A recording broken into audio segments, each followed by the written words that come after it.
All right, welcome and thank you for joining us for our City of San Jose Business Development webinar series. My name is Melina Iglesias and I will be facilitating today's webinar along with my business development colleagues, Elizabeth Handler, Ige Yilmaz, and Sal Alvarez, who are working behind the scenes to support today's session. We'll also be joined by special guests Xuan Ha and Juan Borrelli, our small business allies, who will speak with us about their services and resources to open and expand your business in San Jose. They'll also be highlighting a few city-sponsored small business grant opportunities. And we are the San Jose Office of Economic Development, and our contact information is listed here on this website, on this presentation. And you can reach us at 408-535-8181. But before we get started, there are a few important items to note. The first is this disclaimer. While we make every effort in good faith to present accurate and up-to-date information, we remind you to always consult with a financial or legal advisor on critical issues, as we cannot accept liability for misinterpreted information. And also, today's session is available via live interpretation in Spanish, Vietnamese, and Mandarin. I'll give you a moment to select the language channel of your choice using the interpretation icon via the globe symbol in your tool menu. And as you likely noted upon entry to today's session, this webinar is being recorded and will be uploaded to our YouTube channel. You could scan this little QR code with your phone's camera to take you directly to the site, or you can follow us on YouTube directly by searching OED YouTube channel. Just note, we usually have the recording posted that following Monday, so just give us a few days to kind of get that up. And then also this slide deck will be emailed to you post-webinar, so keep an eye out for an email from oedwebinar@sanjoseca.gov. There will be an opportunity at the end of the presentation for a Q&A discussion. Please enter your questions into the Q&A tool to ensure that we get to your question and provide a response. We will be using the chat to post some links and information as we go along through the presentation. And a post-webinar survey will be sent to you via email from Zoom. We'd really like to receive your feedback, so please be sure to complete that survey and share with us how we can improve our program and provide better information for you. And then finally, our business development webinars are presented every other week on Thursdays, so be sure to register in advance for those upcoming sessions.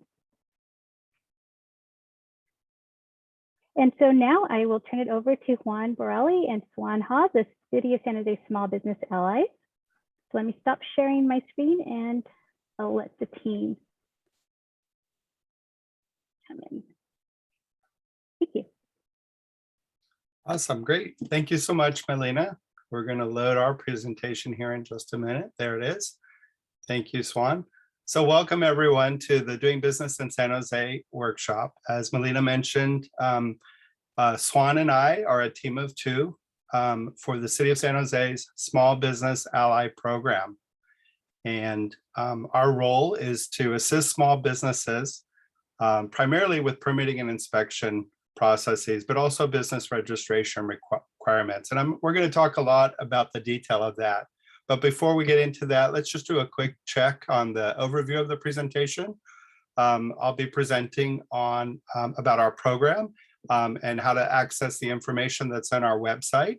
Xuan will go through some of the detail of typical permitting and inspection processes for small businesses of different types, both in commercial spaces as well as home-based businesses of different types. And then we'll conclude with some city grants and upgrades and improvements. Now, I did see a chat question, I'm sorry, a Q&A question already asking about assistance with lease negotiations perhaps, or renegotiation of lease payments. And I am gonna talk a little bit about some of our partners, the city's nonprofit partners who can assist with that. Our role, Xuan, if you'll go to the next slide, please. Our role is really primarily to serve as your point of contact with the city for city processes, and in some cases, county processes, but we know always that there's many other steps that small businesses need help with. So we have a whole slew of nonprofit partners whose services are free that can assist with all of these other types of questions that small businesses have. So again, we serve as your point of contact. We always like to say that if you're not sure who to ask in the city, where to start, what questions to ask, start with us. Our information will be included at the end of this presentation, so you can contact us, and we're always happy to help you figure out where you need to connect with the right people at the City of San Jose, or what processes your project may or may not trigger. Our role is to guide you through development processes, and we help to explain the logical steps, the schedule in terms of a time frame that those processes can take, and the general costs. Planning costs are very specific and are easy to calculate.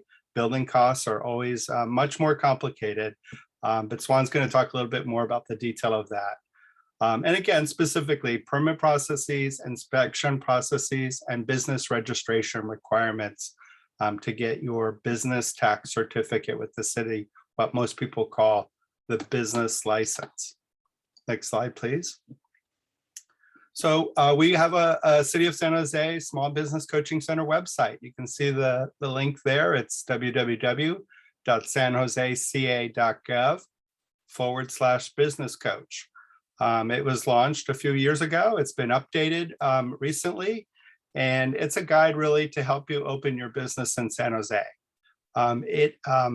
Under its frequently asked questions, for example, it's consolidated 7 different departments in terms of processes and frequently asked questions. So it's a one-stop shop to help you understand what the permit inspection processes are in the city, and a frequent theme on the website, how to register your business. It's organized around 3 phases: the beginning phase, the coaching phase, and the launching phase. Next slide. And you can see those live buttons right there on our homepage, the Welcome to Your Business Coaching Center of Begin, Coaching, and Launch.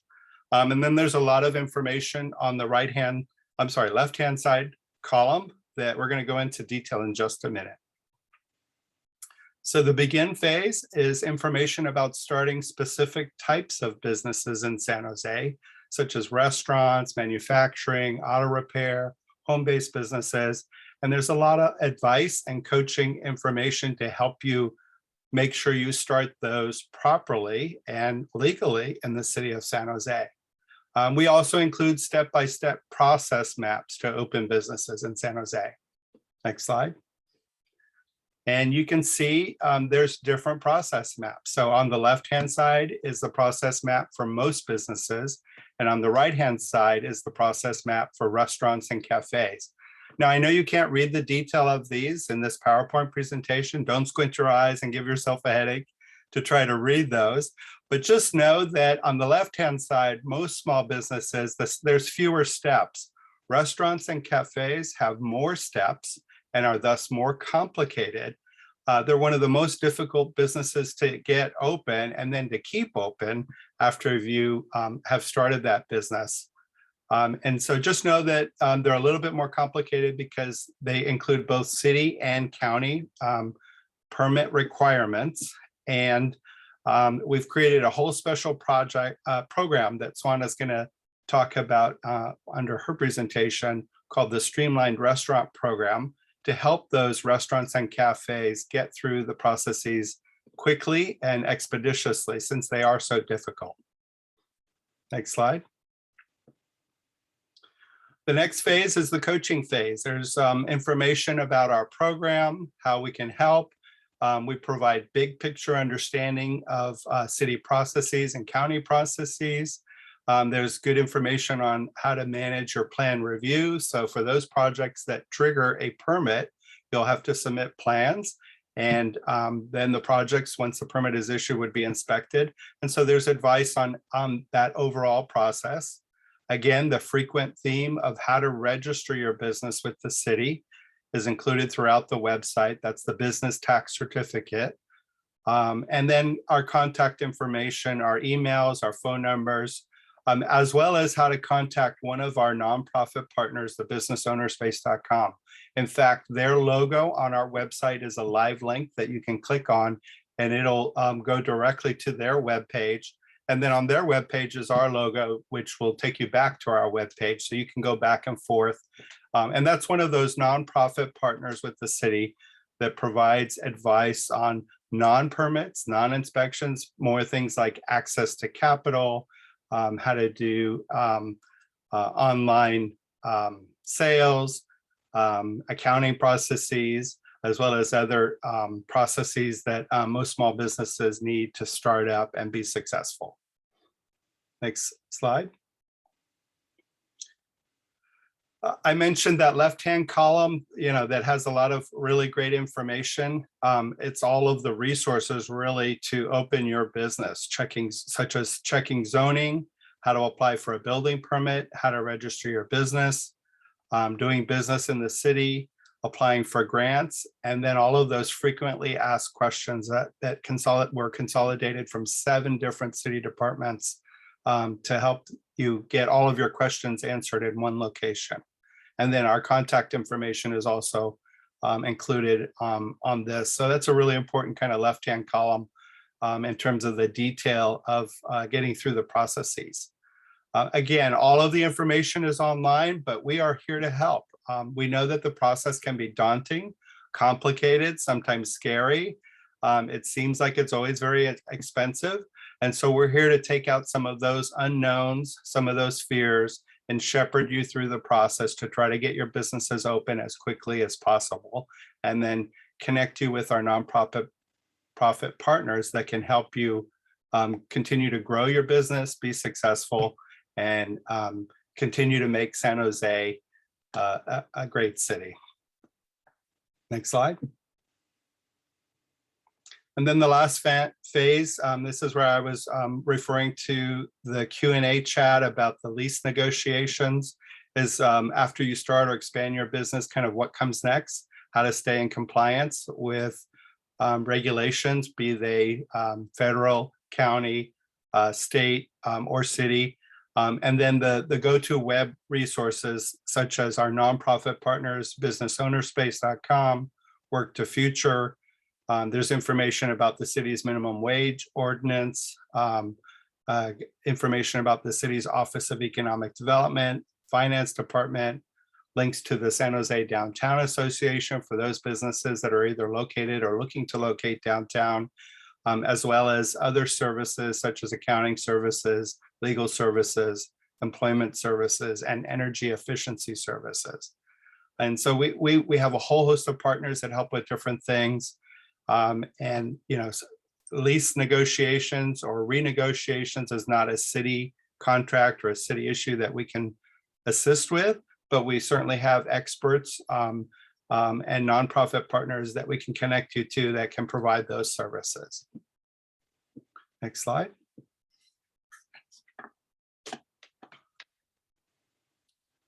Okay, I think this is where Xuan is going to talk a little bit about the detail of the typical permitting and inspection processes. Yes, so moving on to step number 2, I will be speaking about the city's typical permitting and inspection process to open a business in a brick and mortar or commercial tenant space. I will go over the 4 things you should check for before signing a lease or purchasing a property for your business. And then I will briefly describe the steps to hiring, suggestions to hire licensed professionals, the process for city plan review, planning and building processes, the construction and inspection phase, and finally to open and register your business and start operation.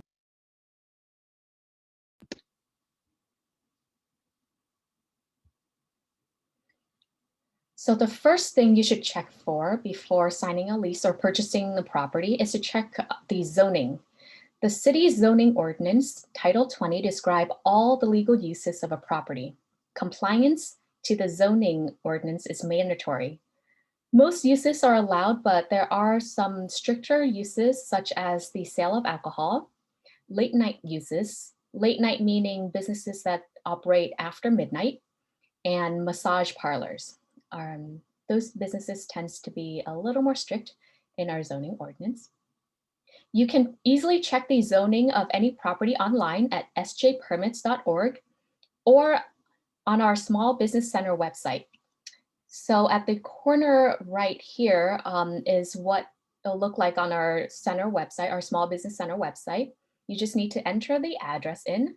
It will provide you with the zoning designation for the property. And then you can click on the zoning ordinance to learn all the uses that's allowed on the property. And if you use sjpermits.org, you click on the permit history, and this, by going to this page, you can enter in the address. It'll again give you the zoning designation for the property, or if you know the assessor parcel number or the APN number, you can also enter it here. The second thing you should check for is the parking requirement. So the zoning ordinance also describe off-street parking requirement for all uses. These requirements are for on-site parking, not on the street. Street parking is just extra. So there are some types of businesses that may require more parking, such as restaurants, bars, coffee shops, industrial uses, and sometimes a parking analysis may be required. A parking analysis is a study to determine that the total of parking on site for your use is not more than the available parking space on site.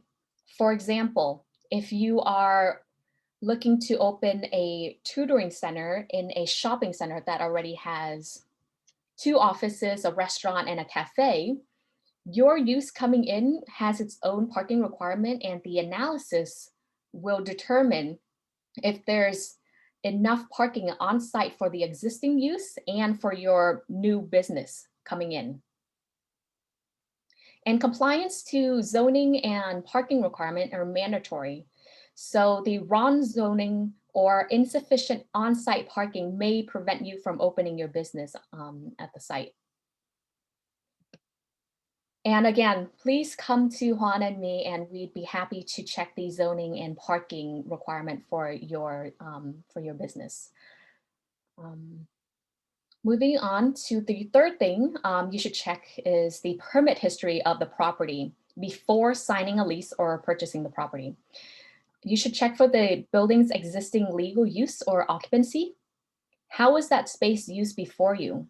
It's very important to check for yourself so you're not getting any unexpected surprises when you invest in the property. You do not want to sign a lease or a contract and then come to us for a building permit, only to find out that the previous owner had worked on the place, had done some remodel without a permit, and so now there's a code violation at that site. And it's now your responsibility for the fees and then any reconstruction to bring that space back to code compliance. Another thing you should consider when you look for a space is if it has existing equipment for your business. For example, if you want to open a restaurant, you most likely want to find a space that has been a restaurant.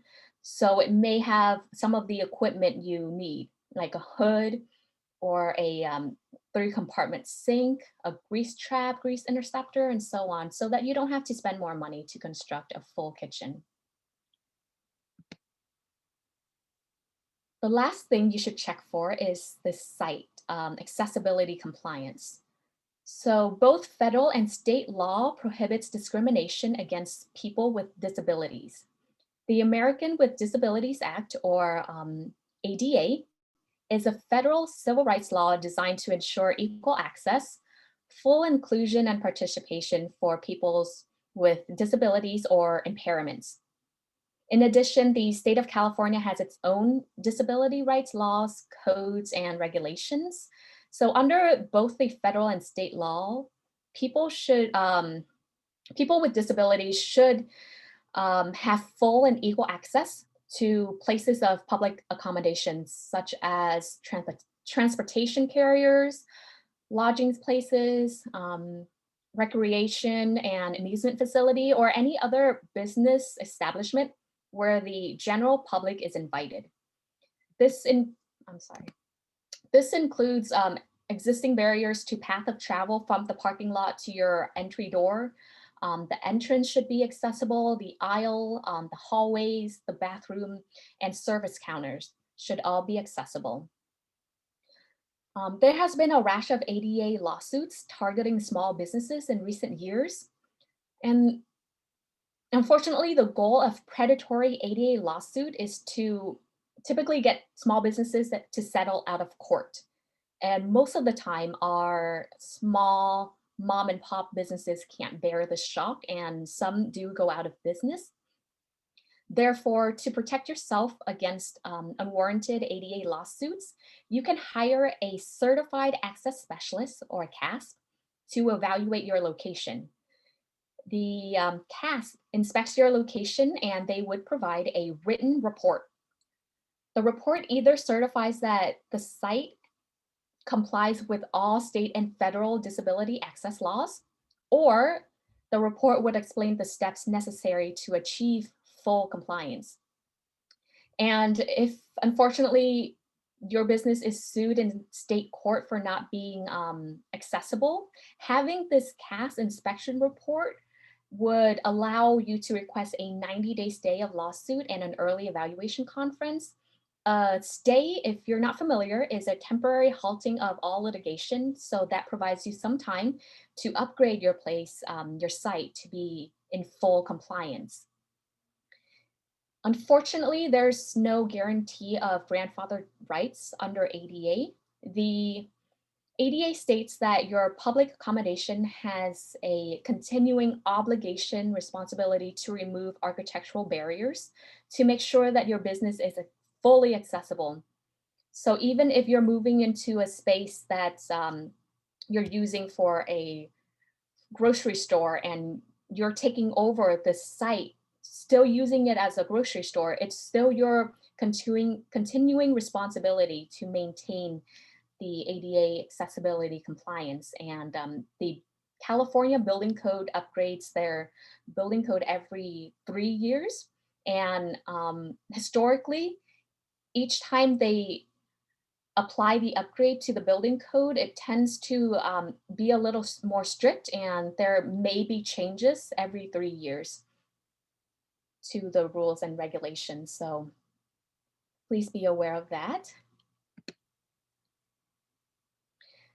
Now, since after you've located a good space for your business and you've signed the contract for the property, now you have to determine if your business requires a planning or building permit.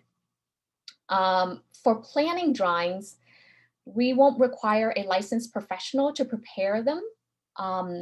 Although some planning permits, I do recommend a licensed professional to help you work on them, such as land use entitlements, site designs, specialists to help you with noise study, traffic study if your project require those reviews. However, for building plans, on the other hand, we will require a licensed professional, either a licensed architect or a licensed engineer, to prepare, stamp, and sign your plans. And before you hire a licensed professional, licensed architect or a licensed engineer, I want to mention some suggestions to help you find a design professional. Maybe you can consider their industry-specific expertise. Perhaps you know a college friend of a friend who might be the greatest residential kitchen designer in Illinois. But know that Illinois and California, we may have different building code.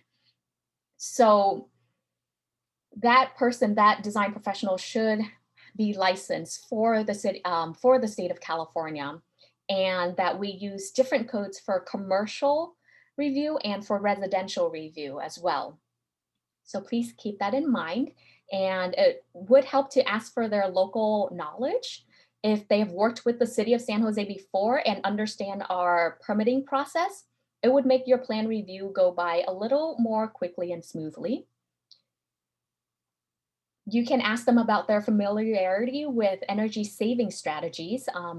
An example of energy saving is to install motion sensor lights, which only turns on when there's people in the area. And you should also be sure to secure a firm budget estimate and payment schedule contract in writing. Make sure you understand the term of agreements. Will you be paying your licensed professional in a lump sum? So that payment will be the same no matter how many times you need to resubmit the drawings to the city, or you'll be paying them based on a payment schedule or when a certain milestone is met.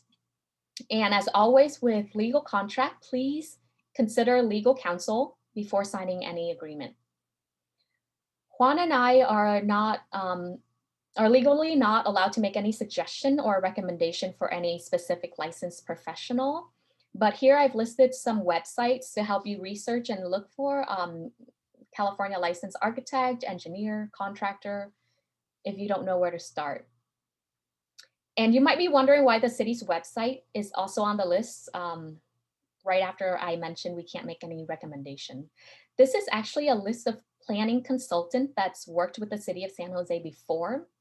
So please note that you do not have to choose any of these people. They're just here for your information.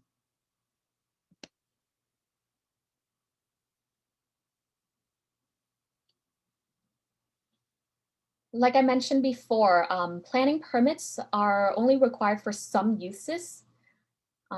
However, any exterior modification to the building, any changes to the exterior of the site will require a planning permit. Some uses that are stricter than others, like the sale of alcohol, late night uses, schools are required to get a use permit. So either a conditional use permit or a special use permit. And these use permit are required to go through a public hearing process where your proposed project will be heard and approved by the planning director, planning commission, or mayor and city council.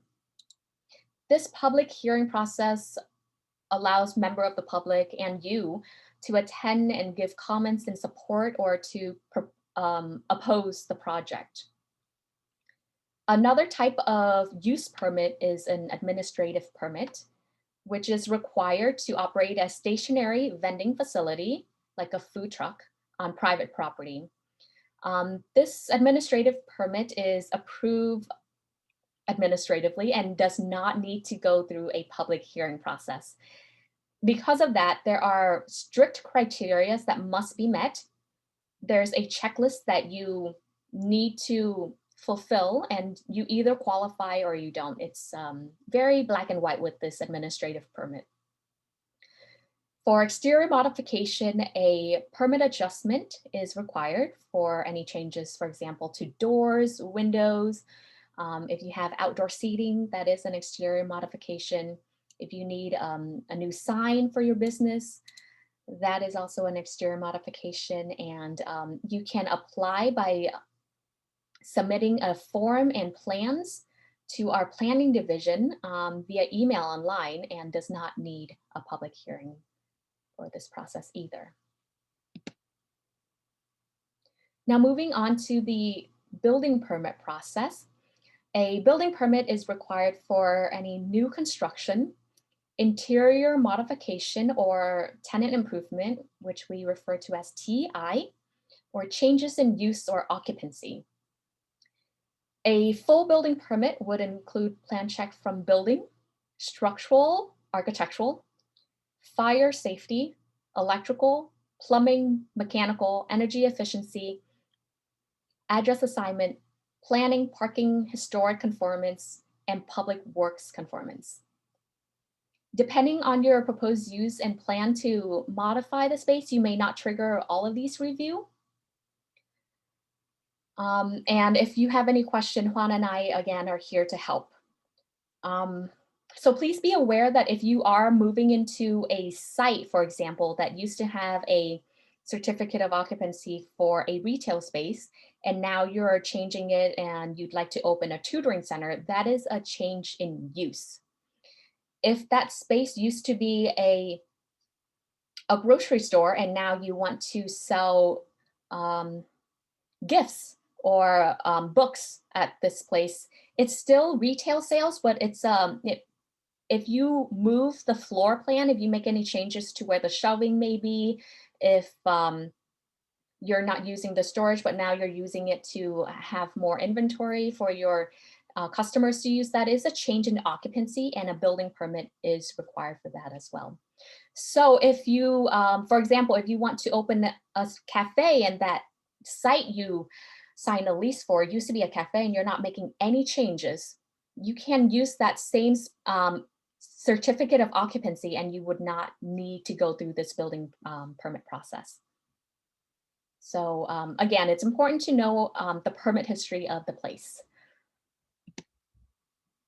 And once you've found a licensed architect or licensed engineer to help you with your plans and you have your drawings, you're ready to submit.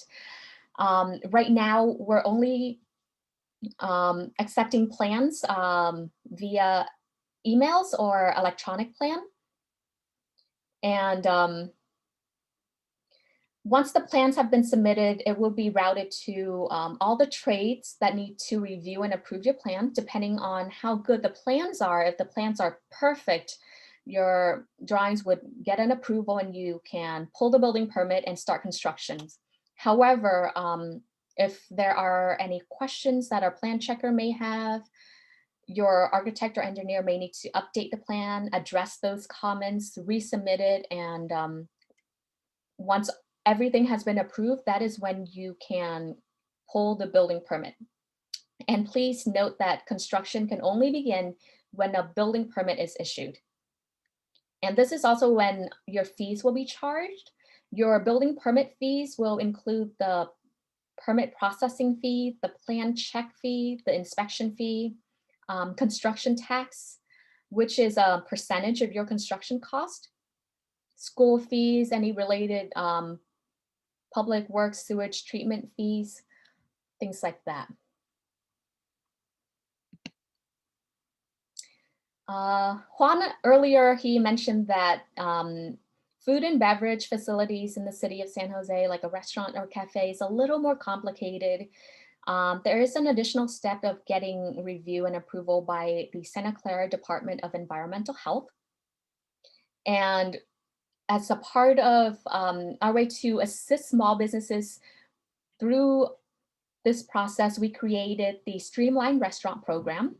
And this is an expedited building review program for food or beverage facilities in the city of San Jose.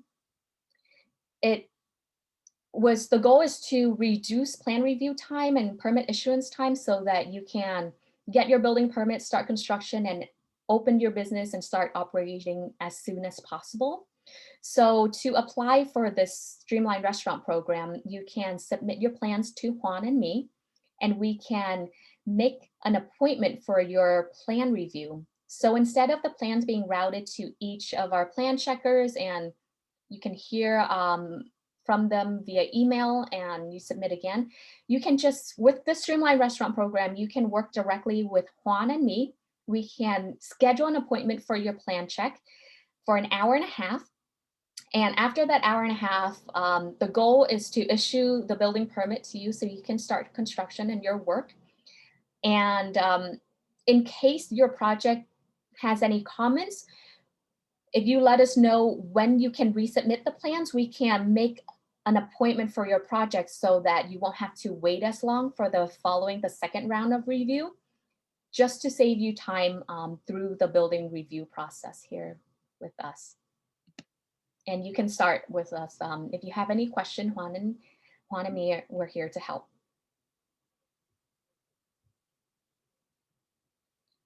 So once you have your building permit, you can now start construction, and your licensed and insured contractor can pull the building permit and begin scheduling for inspections immediately. They can schedule for inspection online at sjpermits.org or by calling this number here, 408-535-3555. And they're required to call for rough and final inspections. And when all final inspections are signed off, that's when you can be issued with the certificate of occupancy. And once you have the certificate of occupancy, that's when you can open your business and start operation. After you start your business, you have up to 90 days to apply for the business tax certificate, or what people call the business license. But the city is not issuing you with a license to operate. So it's basically an annual tax that you must pay every year. And this is through the finance department. I've placed a link here and you can access their website from there. Moving on to step number 3. Besides from operating your business at a commercial space, you can also conduct your commercial activity at home. This is known as a home occupation. This type of business is basically operating your business from your own personal residence, may it be from a single family home, a duplex, apartment, mobile home, or any other types of residential property. However, please note that the residential use must remain the primary use at your home occupation, and the business is only incidental to your dwelling. Here, I have a link to our informational handout for operating your business at home. And here I listed some examples of what a home occupation may be. Consulting business, handyman services, coaching, tutoring. You can make crafts and sell it. You can open a family childcare or daycare services, conduct online internet sales. You can operate a cottage food operation or an artist's art painting studio. And a planning and building permit is not required to operate your business from your personal home. But we want to ensure that you're not adversely affecting your residential neighborhood with your business. So please conform to all criteria set forth by the city. And these criteria is listed in detail in the informational handout link that I showed before. An example is that your business should not produce any obnoxious odors, should not have any vibration, dust, noise, anything that could be detected from outside of your home that might affect your neighbors or your neighborhood. One type of business that you can operate from your personal residence is a childcare business. In addition to the criteria set in the zoning ordinance Title 20, there are additional requirements, and this type of business is a little stricter, and there's a little more requirements for this type of home-based businesses.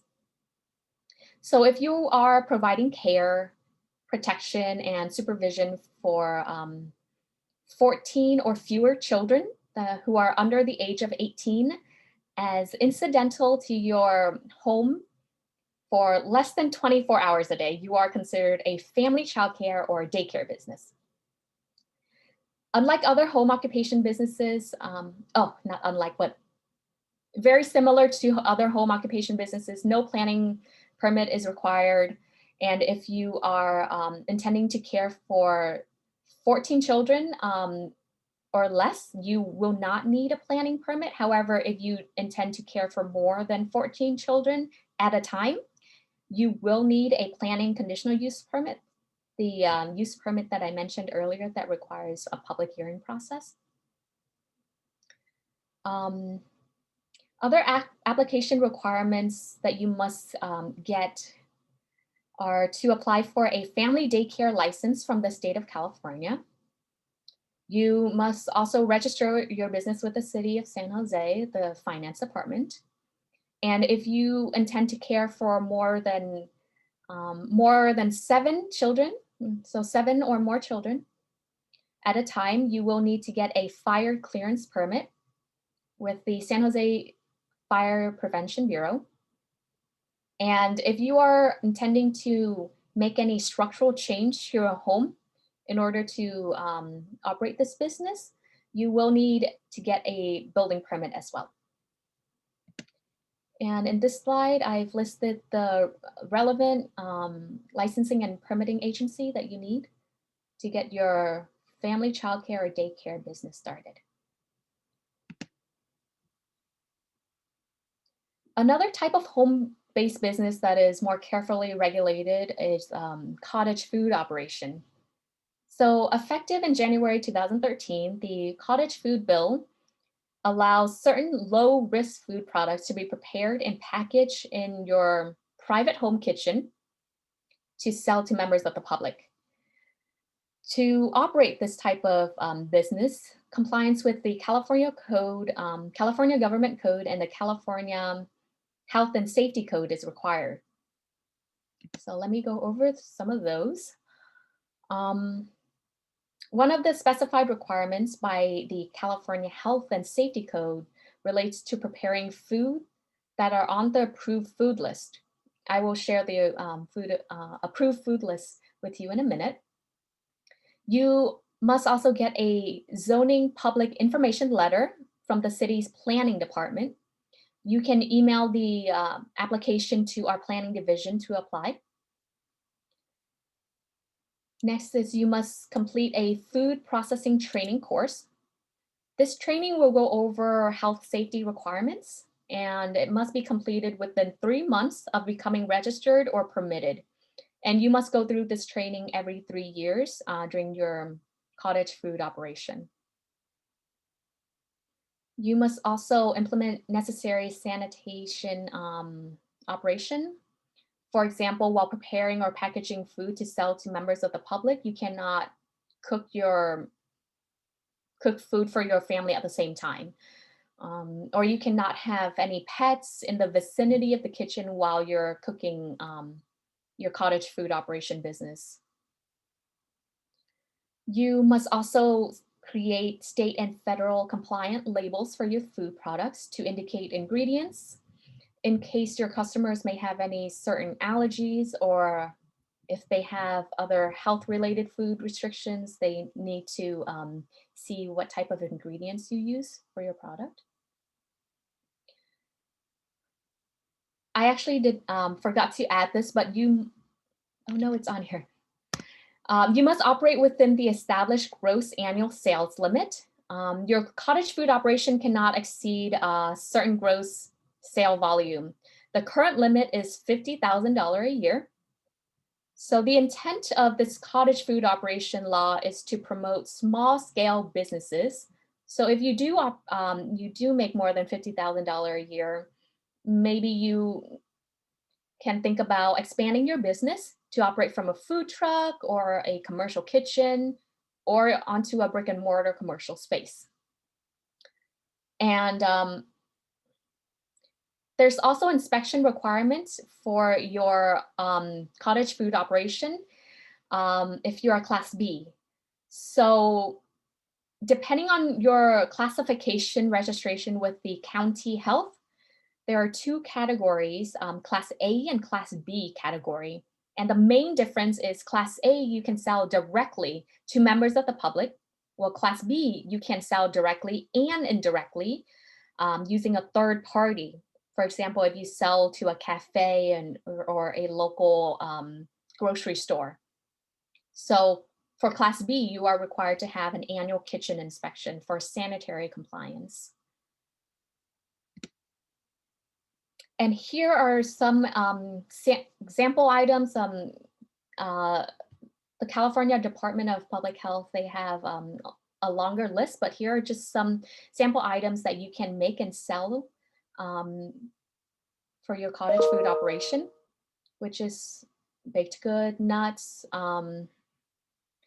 You can make fruit pies, but not meat pies. Basically any low risk food items that doesn't contain cream, custard, or meat fillings.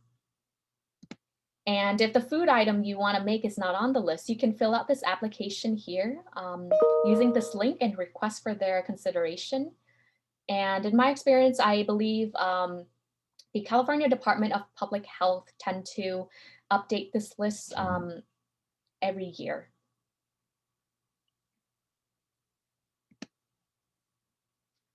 So for more detailed information, you can visit the California Department of Public Health and the Santa Clara Department of Environmental Health about training, licensing, registration, their checklists, what the fees are to register, and other frequently asked questions. I'm not sure if I missed anything, Juan. No, you were very concise, succinct, and just a wealth of information, Xuan. Thank you. I know this information may seem daunting and information overload, but again, as I mentioned at the beginning of the presentation for all of our attendees, just remember that we're here to help you. We'll be giving you our contact information, our emails, and our phone numbers. Hopefully, you'll remember the most important step that Xuan mentioned, which was check zoning, parking requirements, permit history, and accessibility. We can help you do that, but just know that we exist and we're here to help you with the City of San Jose. And I failed to mention, although I've been typing in Spanish and to answer some of the questions, Xuan and I can also help you in English, Vietnamese, and Spanish. I speak English and Spanish, and Xuan speaks English and Vietnamese. So we're really here to assist our small business customers through all of this information, which I know is a lot of information tonight that we're sharing. But just remember that if you have questions about any specific part, or if you need a refresher or more help with any of these steps, we're here to help. Now moving on to item number 4, in regards to city grants and upgrades and improvement, I'm going to hand it over to Juan. Great. Thank you again, Xuan. Yeah, so tonight we wanted to talk about some city grants. Obviously, there's been other grants during the pandemic from the federal government, the state, the county, other local nonprofits. But currently, the city is offering 3 types of grants for small businesses specifically. And so we're going to talk about the detail of those 3 grants now, which might be of assistance to some of our attendees. Next slide. The first is what we're calling the CASP Grant, and CASP stands for Certified Access Specialist. It was launched right before the pandemic started last year in February, so we have not had too many applicants thus far. We are looking for businesses to apply for this grant, and it's for existing businesses that are already open that want to proactively remove barriers for accessibility within their tenant spaces or even outdoors on their property. Qualifying projects will receive up to $8,000, and that covers the cost to hire a third-party CASP inspector to come onto your property and into your space, do an inspection.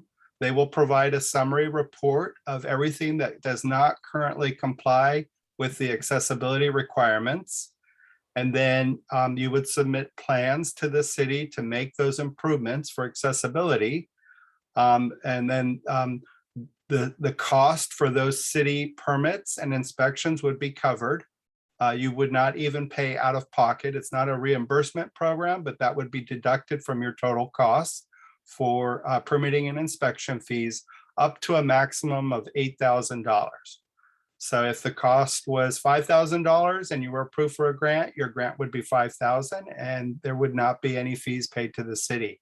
If your fees were $10,000 and approved for the grant, it would cover up to $8,000 and then $2,000 would be out of pocket. The process to start this and to apply would be to contact either Xuan or myself, and we can provide you with the application. We can also provide you with kind of the informational flyer that summarizes all of this after the presentation. But this is something that we have implemented in the city because of the rash of ADA lawsuits that have been happening where small businesses have been targeted for not being fully accessible. We're trying to proactively help small businesses make those changes to their spaces and their properties to potentially prevent an ADA lawsuit, which is never any good news for any small business. In fact, it damages small businesses tremendously, and it's put a number of San Jose small businesses out of business because of the damages. So we're trying to help small businesses comply with the accessibility requirements for persons with disabilities proactively before they're served with those ADA, or potentially served, I should say, with those ADA lawsuits with this grant program. Next slide. Thank you. Our Office of Economic Development also has two grants, one that's for new businesses that are coming into a space, a vacant space, and one for existing businesses. So the first one is our Office of Economic Development Vacant Storefront Grant.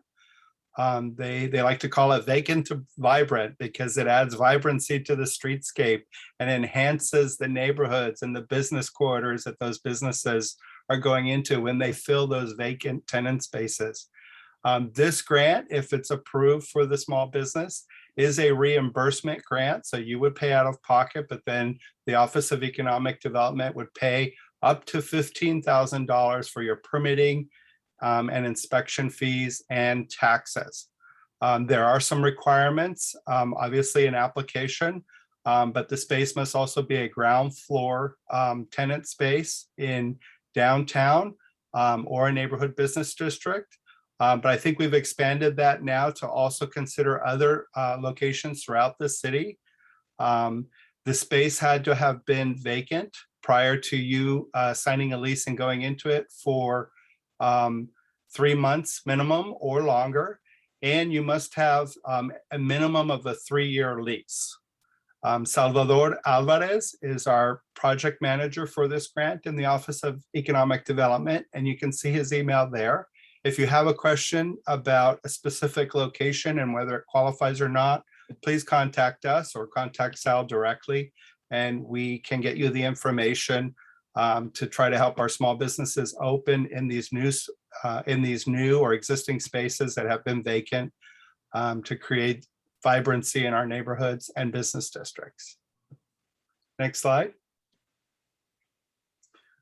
The second Office of Economic Development grant is for existing, they call it the Existing Storefront Grant, and that's to make exterior improvements to your existing business to spruce it up, to enliven it, to enhance the area in front of your business so that you can expand your seating area, for example, and expand your dining areas and have additional customers.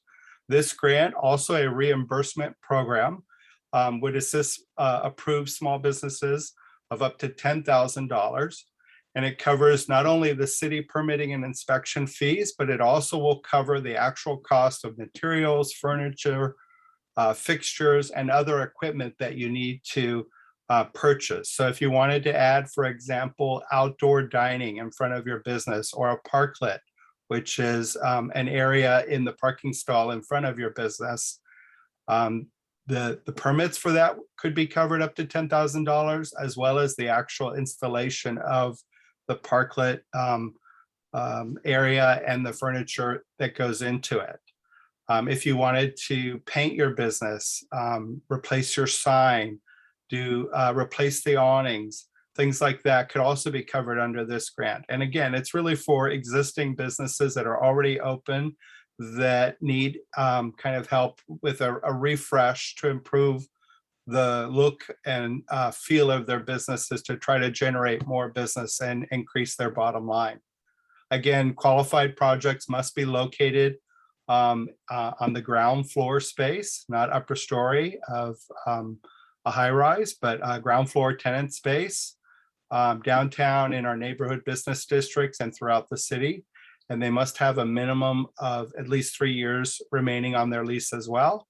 And again, Salvador Alvarez is the project manager contact for this grant. So feel free to contact him directly if you'd like to apply, or connect with Xuan or myself, and depending on the project type that you have and what kind of improvements you want to make, we can guide you through the permit processes and connect you with Sal to apply for these grants.